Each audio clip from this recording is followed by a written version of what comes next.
burocracia.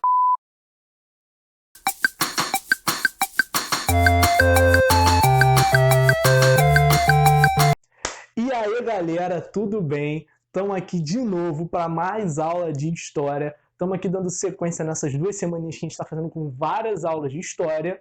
E na aula de hoje eu vou falar um pouco para vocês sobre a colonização da América Espanhola. Isso mesmo, cara. A gente já falou um pouco, né, dos processos de expansão marítima, a gente falou da expansão marítima portuguesa, eu dei um toquinho na expansão marítima espanhola, a gente começou a falar de história do Brasil, falou de Brasil colônia, e agora a gente tem que falar um pouco sobre a América Espanhola.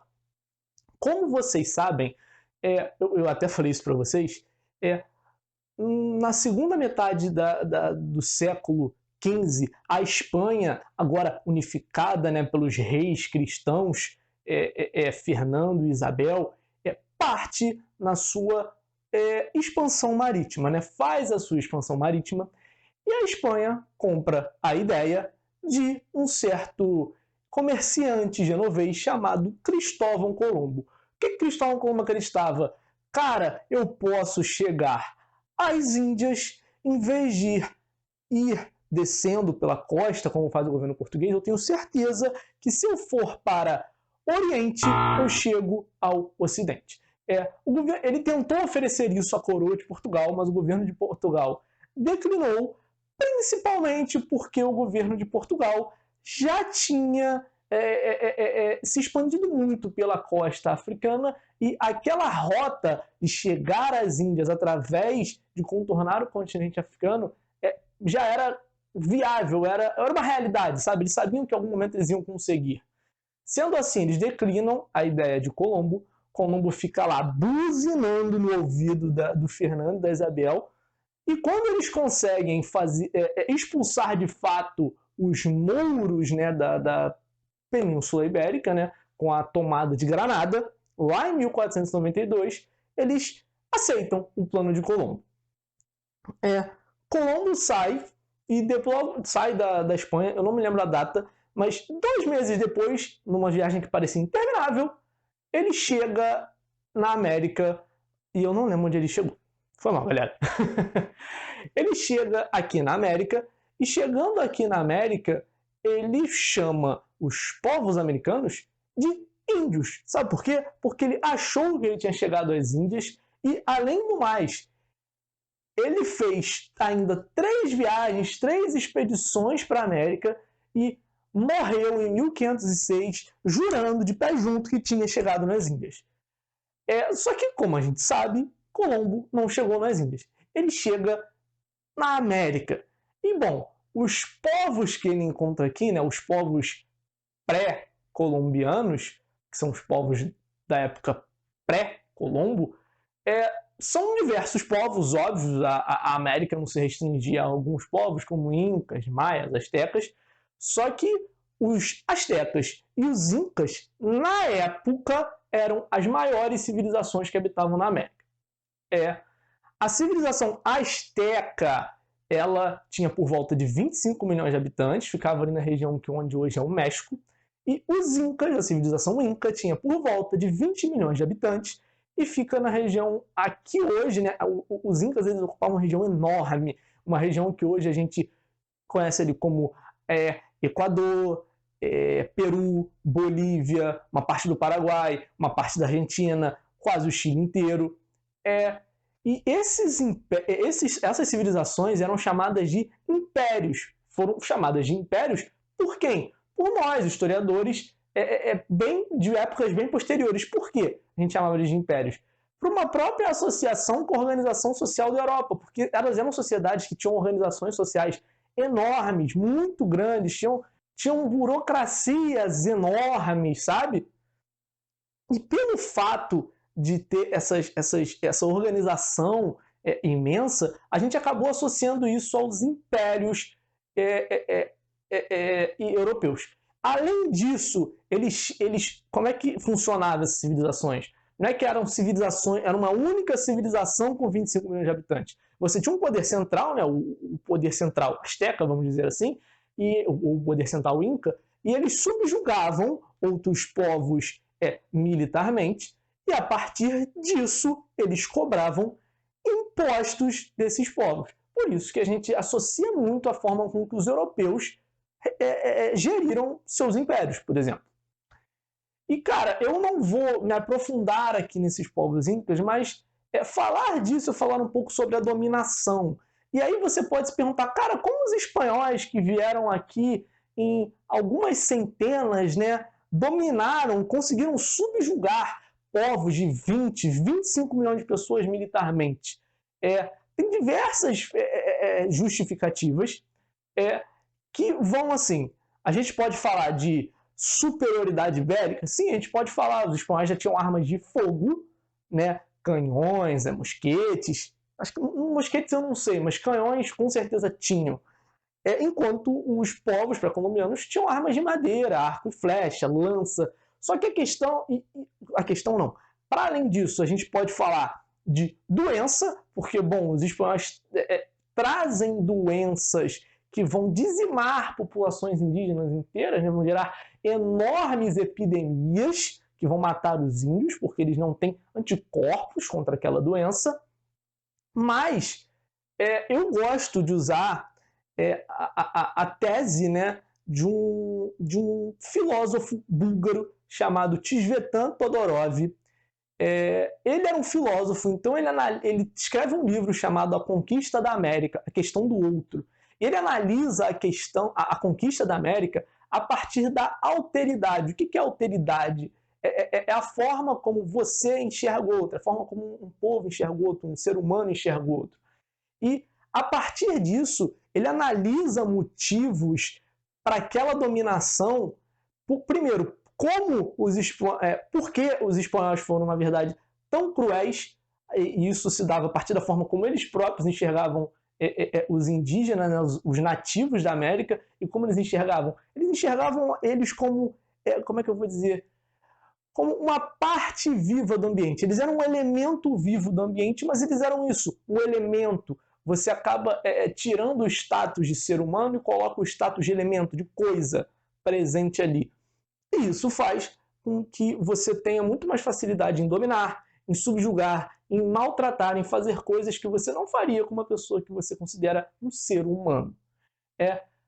Além disso, falando sobre a dominação, ele estuda um pouco esses povos, né, pré-colombianos, os nativos, porque você tem fontes para estudar esses povos, né? Você tem escritos, desenhos, e eles tinham uma crença, ao que tudo indica, que o mundo, ele constantemente, né, em ciclos constantes, ele era extinto e refeito, extinto e refeito.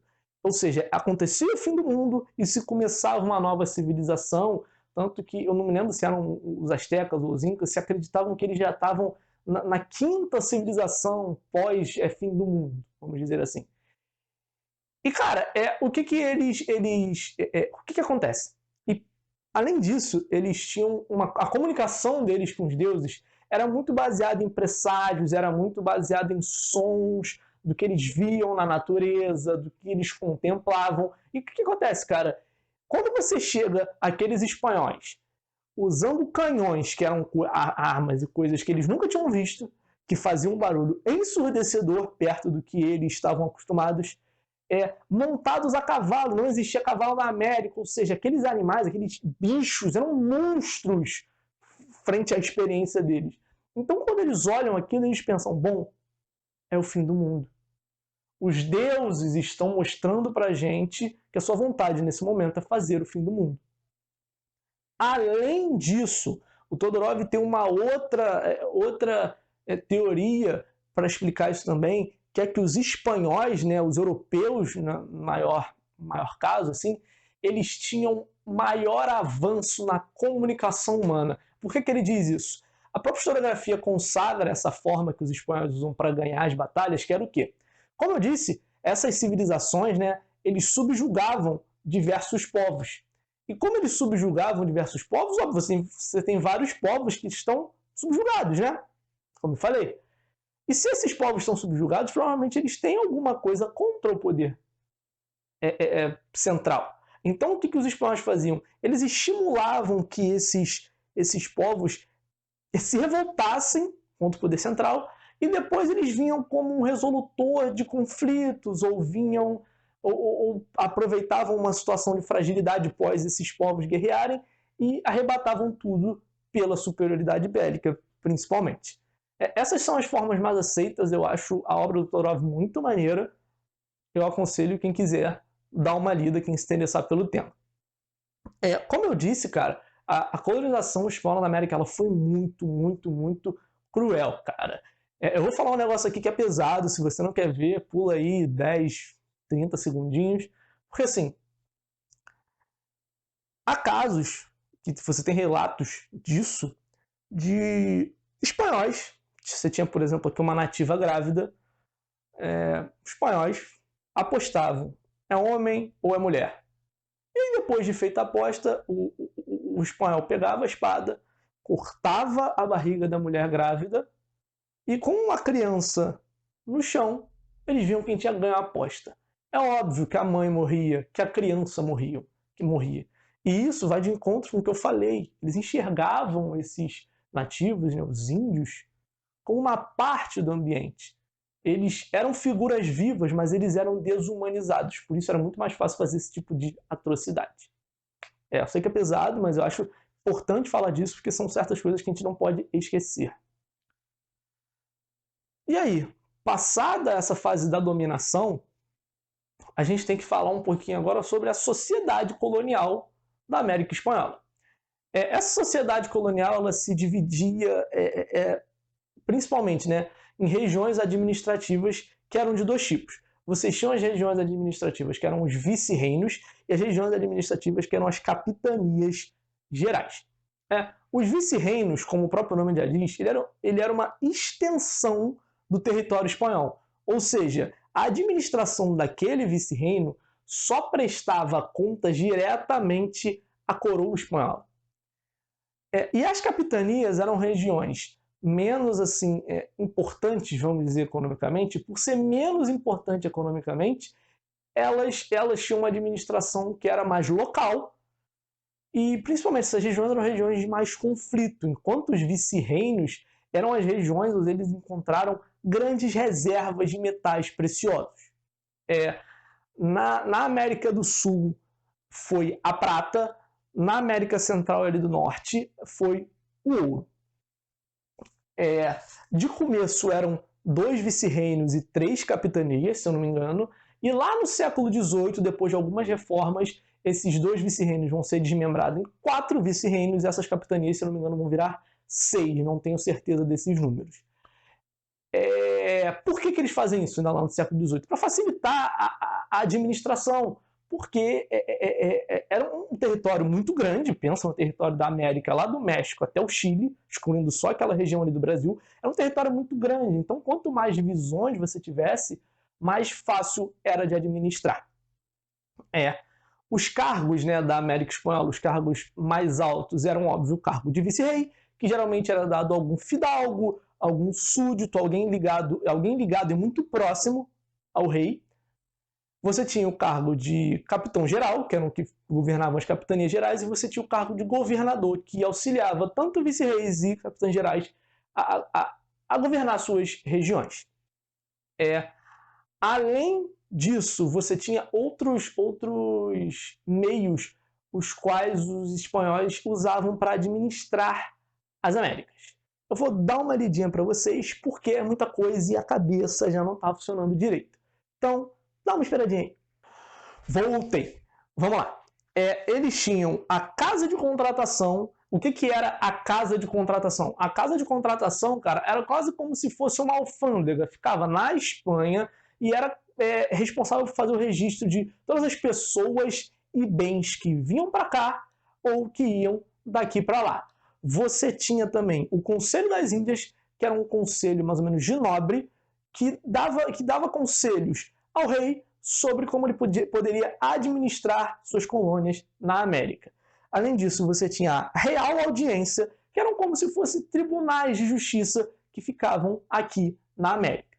Além disso, você tinha os cabildos, que eram como se fossem conselhos, câmaras regionais, dos quais participavam a população mais alta aqui na América.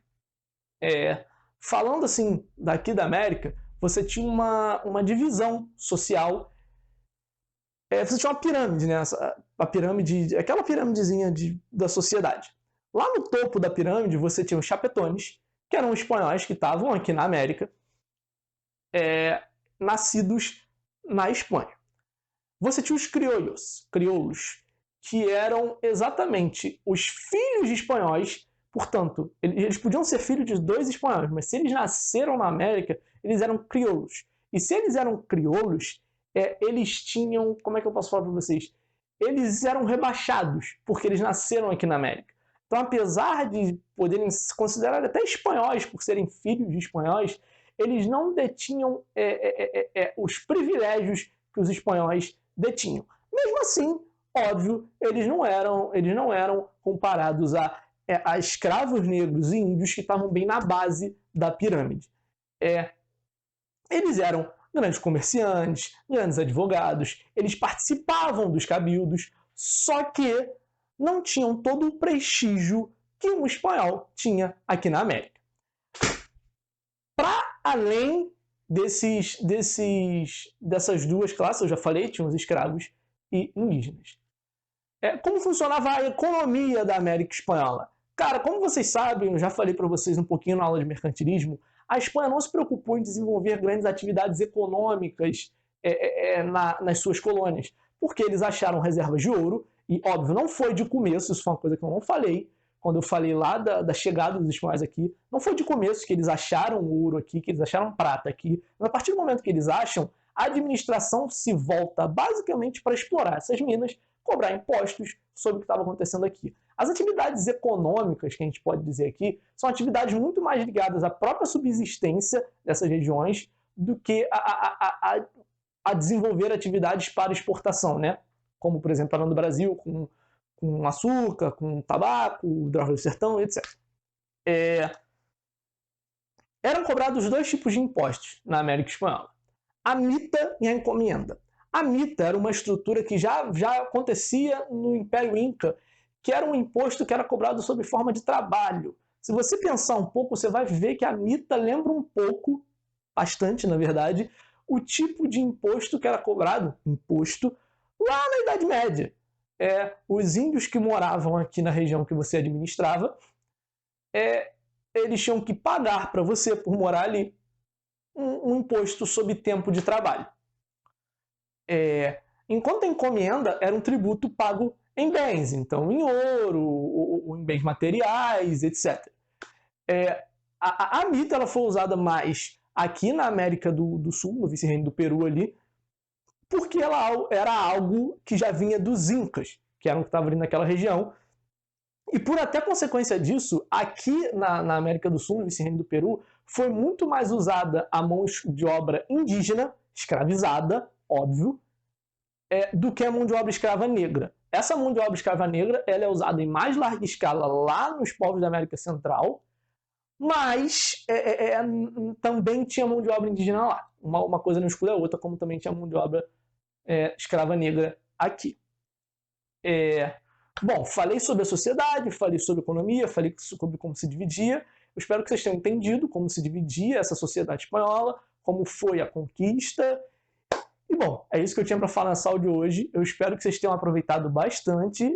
Qualquer dúvida, posta embaixo, ou chama no direct, ou enfim, manda um sinal de fumaça. Valeu, galera. Beijão e até mais. Tchau, gente.